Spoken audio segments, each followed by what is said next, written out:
দেন গো বাইরা দেন আমার দিলে আল্লাহ দেব। কালকে ধান কাটা কামলা নিবি। আচ্ছা ঠিক আছে। বাইরা 10টা টেহা দেন ভাই, 10টা টেহা দেন দিলে আল্লাহ দেব ভাই। পরে দিলে আল্লাহ দিব। আমার কাছে তো ভাঙতি নাই।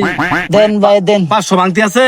ভাই, আমার কাছে তো 500 টাকা বাংতি নাই ভাই। ও আছে কত? ভাই সারাদিনে 50 টাকা পাইছি ভাই, 50 টাকা আছে ভাই। ও তাহলে 50 টাকা বাইর করো। 50 টাকা দিব, দাও দাও। 50 টাকা দিতেছি ভাই। 50 টাকা ভাই, এই যে ভাই 50 টাকা ভাই। 20 40 50 এলো তোর 20, এলো তোর 20, আমার থাকলো 10। আচ্ছা এ ভাই ভাই আমারে দিলেন না ভাই, আমারে। তোমার আর আমি কি দিব? তুমি তো কইতে আছো যে দিলে আল্লাহ দিব, দিলে আল্লাহ দিব। তুমি আমার দিছো না 50 টাকা, তোমার আল্লাহ 500 দিব।